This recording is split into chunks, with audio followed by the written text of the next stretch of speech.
So I, 27 female, was estranged from my deceased sister for 5 years after she had an affair with my fiancé that I found out about and resulted in a pregnancy. I cut them out of my life and declared them dead to me.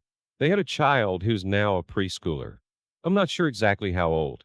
I've never met the child. I never wanted to meet the child or be in their lives. My parents knew their grandchild and supported the child while my sister and ex were alive. They were on and off after I left them. I heard from friends that their breakups were quite explosive. When they died in a car accident recently, people were shocked, but also kind of not because many people assumed they were arguing and didn't focus on the road. So their child went into foster care.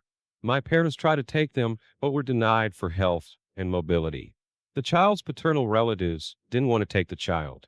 No surprises there. So my parents turned to me. I'm now engaged again to Luke, and we brought our forever home last year. We were stable and happy, and my parents believed that we should take their grandchild. I told them I would not be a good fit to raise the child, and I was sorry, but that was the end of the discussion. And as far as I was concerned, Luke told them he was with me on that. My parents went behind my back to try and talk him into it, but he told me, and I told him to stop. They begged me again to reconsider, and said imagine how nice it would be to know my nibbling, to get to be there, to have a child who's part of our family, kept in our family, and raised lovingly around people who want the best for them. I told them that's not a job for me and to let it go. A few days went by, and I thought they might have let it drop. Then they called me and told me to think about how good it will look for me, the betrayed sister and ex-fiancé, to have enough love and compassion to raise the child that was conceived out of said betrayal and love them and be the best mom to that child who could exist. They said people would think I'm a saint and would always think of me as an incredible person. I told them I'm no saint, and I don't want to be a saint. I don't need to be seen as some incredible, amazing person. I'm not going to raise their grandchild just to look good to other people, and they need to stop asking me to. They told me I was heartless and asked how I could not care at all about a child who's my own flesh and blood and who's been tossed around the system in just a few weeks because, according to them, the child has been in 4 homes already. They said I shouldn't be able to turn my back on family like this, and I should have more compassion for them, who were told by CPS that they wouldn't be allowed to raise their grandchild. Am I the idiot? Hope you are not the idiot. My youngest is adopted by a family member of mine. We were all in the day we knew we could be, and it's hard. We love him. He completed our family in a way we didn't know we needed, but it's not in any way easy to adopt a family. Taking on a child should only ever be done if you're 1000% in it. I know it sounds harsh, but you owe the child nothing. Their parents did them a huge disservice, not planning for a guardianship and a will. That's not on you to sort out. Raising a child you resent is not the right thing no matter the circumstances. I'm not naive to the foster system. Most of my cousins and family spent much time in it, and we've been foster parents, but truly you'd be doing that child a disservice if you took them in from guilt. It would be insulted by the fact that they think you should do it to look good. Exactly. OMG, that they even suggested what others think might be a possible motivation. I can't imagine a betrayed ex to be a good stepmother for an orphan child, at least when the person went no contact with the family of that betrayal. Sounds more like the ideal setup for an evil stepmother. As sad as it is, having the child at home reminds you of your ex and sister's betrayal and their deaths. I'm sorry for the grief they're putting you through. Apologies, as I don't mean to be unsympathetic, but while OP your parents may be lying to you about not being able to adopt, that's got to be pretty severe medical restrictions to be turned down for kindred care, and in some cases they would qualify for assistance care if they'd taken the child. Our neighbors are in their late 60s, and they both are partly disabled. He's an amputee, and they're raising young grandkids. Something in your parents' story doesn't add up. I am female 42 and have 3 children, male 25, female 18, and female teen. This situation concerns my son and his wife. About 5 years ago, my husband of 17 years together for 26 passed away. It was very heartbreaking and hard for my children. For the past 4 years, my main focus has been on my children and working so I could support them. However, that has changed in the past 6 months because I've been seeing someone I met at a work event. I wasn't looking to rush anything, but he stayed by my side despite being rejected several times. Even though we're together, I clarified that I wasn't interested in getting married or our families meeting each other anytime soon, which he agreed with. Anyway, yesterday my partner decided to take me out. He treated me to dinner and took me shopping at little boutiques, which was incredibly kind of him. While I was spending time with him, my daughter-in-law saw me without my knowledge, and it was evident that this man was my partner. When I came home, I saw my son and daughter-in-law in the living room waiting for me. They immediately confronted me and kept asking several questions about who my partner was. I was up front and told them I'd been seeing him for the past 6 months, which resulted in a huge argument with my son telling me that I was betraying his father. I yelled that I wouldn't spend the rest of my life alone because he didn't like the idea of me dating someone who wasn't his father. I then told them that what I do with my life is not their concern as I'm an adult, and who I date or go out with isn't their concern. This caused them to leave and complain to my late husband's mother, who has never liked me and is now calling me very rude names. Am I the idiot? Not the idiot. If they don't like that you have a new partner, spend every evening and every weekend at your sons and daughter-in-laws so you won't be alone. Just get involved in their love lives and return the favor. The intruding way. Ask how many date nights they have, who gets presents, how often, does she go to the hairdresser before, does he wear a suitable cologne, etc. See if they like getting scrutinized and controlled. Ask daughter-in-law's mother about her personal love life as well. They'll end up begging you to be with your partner. They need the same energy they're putting out. Also, Opie fulfilled her marriage vows. Why is it not okay to seek a companion? If God forbid your daughter-in-law passed away, would your son stay single for the rest of his life? I doubt it. He can have feelings for you moving on, but those feelings are his to handle. You haven't done anything wrong. You can move on and be happy. Her husband has been gone for 5 years. It's a huge double standard, especially when children are involved. And for me, it stems from traditional, outdated family roles. Men are encouraged to find a new partner who will give their kids the motherly love they're missing out on. Women are expected to put all their focus on their children, and their spending time in the realm is seen as putting themselves before their children. So, team male, am on vacation with my family. The people on the trip are me, my parents, my Aunt Jen, and my cousins Oliver, Tween, and Luna, young grammar school. My mom is super airline savvy, so she managed to get us all seated together in a line.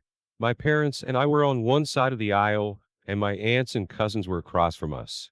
Anyway, I brought my tablet, which I bought with my own money on the flight, so I could watch Netflix as it was a pretty long flight.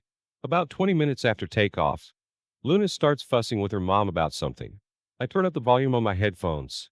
Then I feel a tap on my shoulder from Luna, who has the aisle seat. I'm also in the aisle seat. Dialogue is rough since my memory isn't the best. Luna: hey, mommy said I could play on your tablet. Give it to me. Me: no, I'm using it right now. If you ask nicely when I'm done with my episode. Luna: but she said I could. Me: I don't care. Luna: huff. Mommy: I can play with my name's tablet, right? Jen: that's right, honey. Luna: see? She said so. Me: it's my tablet, not your mom's. She can't make me give it to you like she can with Oliver. Now leave me alone. I then put my headphones back on and turn the volume up again, drowning out any more whining. About 20 minutes later, my dad taps me on the shoulder and asks if my episode is over because my cousins are getting pretty noisy and my aunt needs a break. I can definitely hear both of them whining and borderline yelling at my aunt that they're bored. Here's where I might be the idiot. I decided that I wanted to keep watching my show and that entertaining my cousins wasn't my job. I say that if Luna can ask nicely, she and Oliver can play for 10 minutes, knowing full well that Luna won't ask nicely because she's spoiled. Jen: hey Luna, ask my name nicely if you can play. Luna: my name, can I play? Me: what's the magic word? Luna: give it. Me: sorry, that's not the magic word. You don't get to play. I put my headphones back on and turn the volume back up, keeping it that way for the rest of the flight, save for a few times when my parents asked me to give my cousins another chance, which I said no. After the flight, my mom said that what I did was petty and made things unnecessarily difficult for my aunt on the flight. I know what I did was petty, but does it make me an idiot? Not the idiot. Your aunt is teaching your cousins to be entitled, and your parents are enabling her. Good job for standing your ground. Seriously, what sane person brings two young kids on a flight without having a carry-on bag full of activities, tablet, handheld video games, Books, coloring books, card games, travel size board games, so many options. Someone needs to teach Annie J and her kids some manners. How does Aunt J think she can give permission to use something that isn't hers? And Luna hasn't a clue about politely asking. Well, how would she? Her mom can't teach her how to behave because she doesn't know how to herself. Good on you for showing them that their tactics don't work. Yes, this is my observation too. Aunt Jay doesn't have boundaries, and Luna hasn't learned how to be polite or execute good manners. Bad manners should not be rewarded. OP, ask your parents why they didn't hand over their smartphones to make your aunt's flight easier if it was so important to them. Let's start with some context. I'm renting a room in a four-bedroom house. Life's difficult right now, and this is the best I can afford. The other three rooms are occupied by people I didn't know before moving in, each paying their own rent, including a couple that sleeps in the larger room. Since the house is shared, we have free access to the shared spaces like the kitchen and lounge, and we try to respect each other. One relevant thing is that the couple and a person in another room were already friends before moving in, so they spend much time together and do stuff for each other. All is good with me. I'm out most of the day working, and usually when I cook dinner for myself, I cook a bit extra to take to work the next day and save some money. For example, the other day, I had some chicken breast cut into bits, seasoned with some lemon herbs, and left to marinate. Fry that up with some veggies, add some noodles, and it's a pretty decent meal. On this particular occasion, my coworkers had planned a team lunch for the next day, so there was no point in me cooking that usual extra. Since the marinated chicken smelled pretty good, I thought it would taste even better the following day when I cooked it for dinner again. I got a bowl, placed it all there, covered it with cling film, and left it in the refrigerator where my refrigerator stuff usually is. We do this so everyone knows who owns what in the refrigerator. Never thought about it again. The following day when I got home, a couple of people from the other rooms were kind of waiting for me in the lounge and just started screaming at me. So, the girl from the couple I mentioned earlier is a sleepwalker, and that has never been a major issue until now, save from the occasional noise during the night, but nothing that could be considered annoying. You might see where this is going, though. Last night, she got up, still sleeping, walked to the kitchen, opened the refrigerator, and helped herself to a spoonful of marinated chicken. She then went back to bed, where she eventually felt ill and had to be taken to the hospital. Now they're acting like it's my fault because since I know she's a sleepwalker, I should be more careful with stuff like this and not leave the uncooked chicken on the refrigerator like that. I never thought that that would be a problem. As I said before, we have specific areas for each of us, and we try to be mindful of what we leave there. The chicken was properly covered, and it wouldn't be a problem in any other circumstance. I tried to argue this, but now they want me to apologize to her and help to pay for the hospital bill, which to be honest, I really don't feel like I should. Plus, I'm down one meal, as the rest of the chicken was just thrown out, and I was really looking forward to it. Not the idiot. Oh wow. That didn't go as I expected. She needs help with her sleepwalking. It's completely normal to marinate raw chicken in the fridge, assuming you're following food safety, and it sounds like you were. However, it is not normal to eat it while sleepwalking. If she was sleepwalking, how does anyone know she had a spoonful and wrapped it back up? Are you supposed to cook all raw meat immediately upon purchasing it? Since you don't know how picky sleepwalkers will be when they raid the fridge? This is all BS. She probably only went to the hospital because she was paranoid after realizing what she ingested after she stole some. By this logic, no laundry detergent, dish soap, hand soap, cleaning sprays, etc. should be stored in the house. Who knows what she might eat? I would definitely expect them to reimburse you or replace your chicken breast, and they should be talking to her sleep doctor about addressing issues caused by sleepwalking. If, as I suspect, that's a BS excuse, she messed around and found out. Diddums. This happened at a potluck. I brought a tofu dish stir-fried with minced pork, ginger, and spring onions, similar to mapo tofu, but not spicy. Everything was fine except when someone asked me if my dish was halal. I said no, it has pork. That's when Jen overheard and freaked out that she ate meat. And it turns out many other vegetarians ate my dish, assuming it was vegetarian. For the rest of the party, I had so many people, including non-vegetarians, tell me I was an idiot for putting meat in a vegetarian dish. But this is a dish I grew up with. Tofu, for me, is just an ingredient not strictly a meat substitute. Also, no one asked me if my dish was vegetarian. So, am I the idiot? Or are people just overreacting? Edit. Nothing was labeled. I just left the dish on the buffet table, along with the rest of the dishes. There were many of the meat dishes.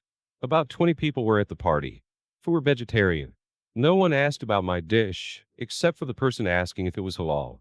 They assumed it was a vegetarian dish because they had a weird misconception that tofu exists only for vegetarians. That they didn't bother to ask is on them. You are not the idiot. Chinese tofu dishes and other vegetable dishes often contain pork to add flavor. It's not your fault they didn't know that. And I bet they've accidentally eaten pork at Chinese food places since they didn't know. Absolutely. I'm a vegetarian and made the mistake of not asking when I ordered a tofu dish from a very traditional Chinese restaurant. The menu was predominantly in a Chinese dialect with only the briefest description in English. I didn't blame the restaurant. I just ordered something different and paid for both dishes. It's not anyone's fault that I didn't ask first. That's the mature way to deal with it. I've been a vegetarian for 15 years. How do you not notice pork of all things in a dish? It's ridiculous if you get angry for just assuming something doesn't contain meat. You can be disgruntled, disappointed, or a bit disgusted. But most of all, you should take it as a lesson to ask next time and pay more attention.